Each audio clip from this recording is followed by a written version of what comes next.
नमस्कार शिक्षक साथियों, एक बार फिर मैं नए टॉपिक के साथ आपके सामने आ रहा हूँ।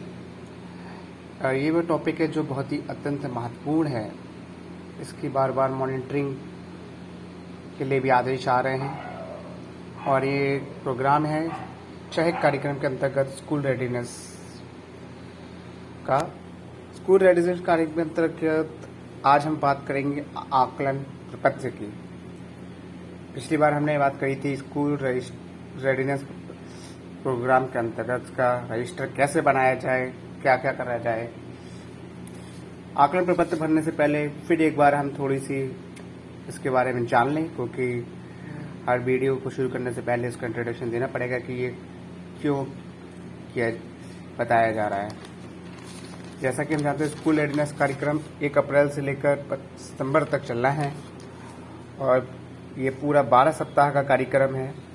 इस 12 सप्ताह के अंतर्गत पहला जो है 1 अप्रैल से लेकर 20 अप्रैल तक, जिसमें कक्षा 1 में बच्चों का नामांकन एवं चहक के अंतर्गत अभिभावकों का अभिमुखीकरण होना है। दूसरा 25 अप्रैल से 14 मई के अंतर्गत कक्षा 1 में विद्यालय तैयारी गतिविधि कैलेंडर में दिए गए सप्ताह 1, 2 एवं 3 की गतिविधियों का संचालन। 20 मई से 15 जून तक ग्रीष्मावकाश। इसके बाद हम आते हैं 16 जून से 25 जून तक 3 सप्ताह की गतिविधियों का रिवीजन कराया जाए। 27 जून से 30 जुलाई तक गतिविधि कैलेंडर के 4 से 18 सप्ताह की गतिविधियों का संचालन।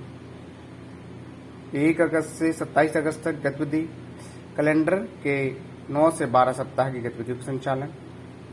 और लास्ट में 1 सितंबर में प्रगति आकलन एवं अभिभावक के साथ चहक द्वितीय चरण व क्रियान्वयन। ये तो था समय सारणी, जो पूरा कार्यक्रम है वो इसमें बताया गया है। इसके बाद आते हैं हम आकलन प्रपत्र पर। उससे पहले हम विद्या प्रवेश आकलन के मुख्य बिंदु जान लें कि आकलन कब और कैसे होगा, क्या क्या करना है इसमें। आकलन पहला पॉइंट है, आकलन 2 बार होगा। एक मॉड्यूल की शुरुआती पहले 2 हफ्ते में, ध्यान रहे पहले 2 हफ्ते में, और दूसरा मॉड्यूल के अंत में। तो ये 2 बार होना है। दूसरा पॉइंट है, यह आकलन परीक्षा नहीं है। आकलन तनाव मुक्त वातावरण में होना चाहिए। इससे भयमुक्त रहे कि ये नहीं है कि ये कोई एग्जाम है, किसी प्रकार का एग्जाम नहीं है। ये सिर्फ जानकारी इकट्ठी रखनी है कि बच्चे में पहले जब आया था उस समय क्या था, और अब जब लास्ट में हमने पूरा कार्यक्रम चलाया उसके बाद क्या परिवर्तन आए। फिर रेटिंग स्केल 1-3 का होगा। उसमें 3 प्रकार के दिए गए, स्वयं करते हैं, मदद से करते हैं, नहीं कर पाते हैं। दोनों आकलनों में अधिकांश संकेतक समान रहेंगे ताकि बच्चों की प्रगति का लगाया जा सके। अभिभावकों के साथ परिणाम साझा करना आवश्यक है। ये एक बहुत महत्वपूर्ण बिंदु है। हम अभिभावकों के साथ ये परिणाम साझा करें, खुद ही स्कूल में ना रखें। इस फॉर्म में आप देख रहे होंगे सबसे पहले जिले का नाम, फिर विद्यालय का नाम जो भी है, शिक्षक का नाम। सबसे पहले ये आकलन प्रपत्र बता दूं, नोडल शिक्षक द्वारा भरा जाएगा। जो नोडल शिक्षक स्कूल रेडीनेस प्रोग्राम की ट्रेनिंग लेकर आए हैं और कक्षा 1 को देख रहे हैं, इस प्रोग्राम को चला रहे हैं, उसका नाम लिखा जाएगा। अभिभावक का नाम। पहला आकलन दिनांक जैसा कि बताया पहले 2 सप्ताह के अंत में या समय। फिर विद्यालय यूडाइस कोड पता ही रहेगा। बच्चे की पासपोर्ट साइज फोटो मंगा लें, वो लगा दी जाएगी। लिंक में लड़का लड़की जो भी है उसको हम टिक कर देंगे। अभिभावक का फ़ोन नंबर, ये भी आवश्यक है। दूसरा आकलन दिनांक जैसा कि वो सबसे लास्ट में रहेगा जब ये पूरा कार्यक्रम 12 सप्ताह का हो जाएगा। अब हम पेज के दूसरी तरफ चलते हैं। इसमें ये ही महत्वपूर्ण पेज है जिसमें आकलन करना है। आकलन किन किन क्षेत्रों में करना है, किस प्रकार करना है, हम जानकारी लेते हैं। आकलन का क्षेत्र है, पहला संकेतक में दिए हैं नियमों और निर्देशों का पालन करने में सक्षम। अब इसमें 3 प्रकार के, पहला आकलन, दूसरा आकलन, पहला आकलन कर रहे हैं, दूसरा आकलन बाद में के अंत में किया जाएगा। पहले आकलन में देखना है स्वयं करते हैं, मदद करते हैं, मदद से करते हैं और नहीं कर पाते हैं। इन तीनों में से बच्चे को देख ले 2 सप्ताह के बाद कि नियम और निर्देश जो देते हैं हम लोग, हमने कहा खड़े हो जाओ, बैठ जाओ या कोई बात, क्या उसको वो मदद से कर पाते हैं? खुद इंस्ट्रक्शंस रहती हैं कि कब जाना है, कब आना है, क्या करना है, इसको जैसे कुछ तो मदद से कर पा रहे हैं, स्वयं कर पा रहे हैं, नहीं कर पाते हैं। जैसा आपको लगता है वैसे उचित में से एक में से टिक कर दें। दूसरा है भावनाओं और ज़रूरतों को व्यक्त कर पाना। इन तीनों में से फिर से वही है, स्वयं करते हैं, मदद से करते हैं, नहीं कर पाते हैं। जैसा आपको लगता है अपनी भावनाओं को शेयर कर पा रहे हैं, नहीं कर पा रहे हैं। भावनाओं में बहुत सी बातें हैं कि अपने बारे में, जैसे उनको भूख लग रही है या फिर कहीं जाना है या दर्द हो रहा है या फिर खेलना है, टॉयलेट जाना है, अपनी फीलिंग्स बताना शेयर कर पाते हैं या पूछने पर ही बताते हैं या बिल्कुल नहीं कर पाते। ये सब बातें हैं। जैसा भी है आपको उसमें टिक लगाना है। इसमें लगा रखा है मैंने, आप देख सकते हैं। खेल, नृत्य और अन्य चाल गतिविधियों में भाग लेना। तो इन गतिविधियों जैसे भी कोई हम एक्टिविटी कराते हैं, क्या स्वयं करने में इच्छुक रहते हैं या हम जब कहते हैं तो करते हैं या बिल्कुल नहीं करना चाहते हैं किसी भी एक्टिविटी में पार्टिसिपेट वगैरह। तो अगर लगता है वैसा वगैरह, स्वच्छता को बनाए रखना, साफ करना, कपड़े की मदद से ही करते होंगे, छोटे बच्चे हैं।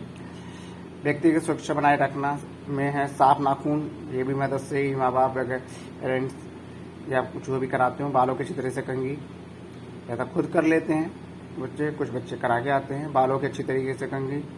और उसके बाद हाथ धोते हैं, धो लेते हैं। तो सिखा देंगे हम 2 सप्ताह में ये 2 चीज़ें बातें।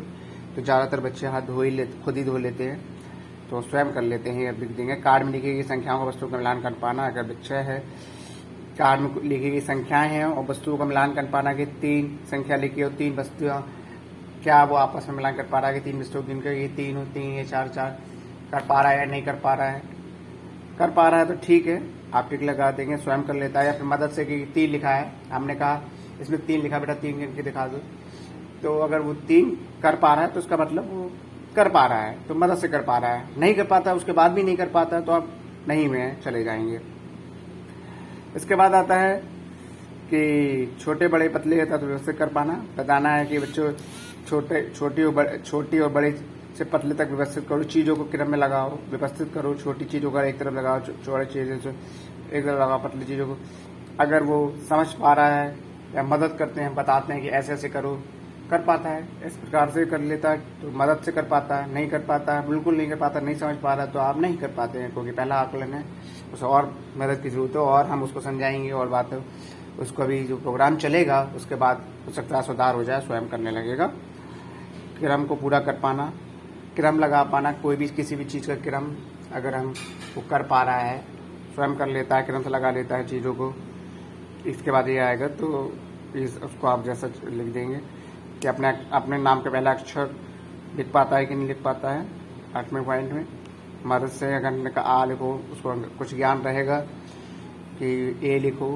भी अपने नाम का अक्षर मतलब मान लो मेरा ही नाम सौरभ है, ऐसा उसको लिखना आता है कि नहीं आता है, पहचान है कि नहीं, मदद से कर पाएगा कि ऐसा बेटा अच्छा है, कुछ एंड तो हो सकता है वो लिख ले।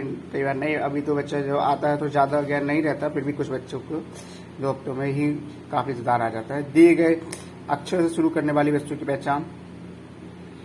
अब वस्तु की पहचान मान लो मैंने कहा का से क्या है, का से कलम।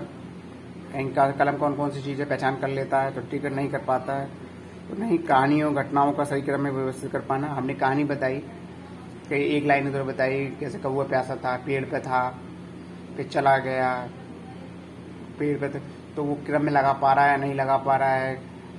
इन सब अच्छी बातें अगर कर पाता है तो, और नहीं कर पाता है वो मदद से कर पाता है कि उसको बेटा ऐसे ऐसे लगाओ, स्वयं कर लेता है। तो ये सब तरीके से आप इन सबको लगा सकते हैं। तो पहला आकलन आप दूसरे हफ्ते के बाद कर लेंगे और दूसरा आकलन की जो बात आएगी तो वो बाद में बात करेंगे इसमें। और लेकिन ये आकलन प्रोग्राम की समाप्ति के बाद ही होना है, 12 सप्ताह की समाप्ति पर ही होना है, इससे पहले नहीं कर सकते। तो और नीचे लास्ट में शिक्षक के हस्ताक्षर, नोडल शिक्षक के अभिभावक का हस्ताक्षर लेना, शेयर करना कि आपके बच्चे को अगर पढ़ा लिखे नहीं है तो उसे बताना पड़ के कि ऐसे ऐसे ये पॉइंट्स हैं और इनमें ये बच्चा आपका इस समय इस स्थिति में है और सुधार होगा, उसी सारा हम इसको आगे उस दूसरे कॉलम में टिक करेंगे। नहीं होता है तो नहीं, वैसे ज़्यादातर बच्चों में सुधार होगा ही, ये संभावना व्यक्त की जाती है। मैं फिर से आपका बहुत धन्यवाद करता हूं जो आपने मुझे सुना। मैं आपसे एक बार रिक्वेस्ट करना चाहूँगा, मेरे चैनल प्लीज़ सब्सक्राइब करें, लाइक भी करें, कमेंट भी करें, प्लीज़। धन्यवाद।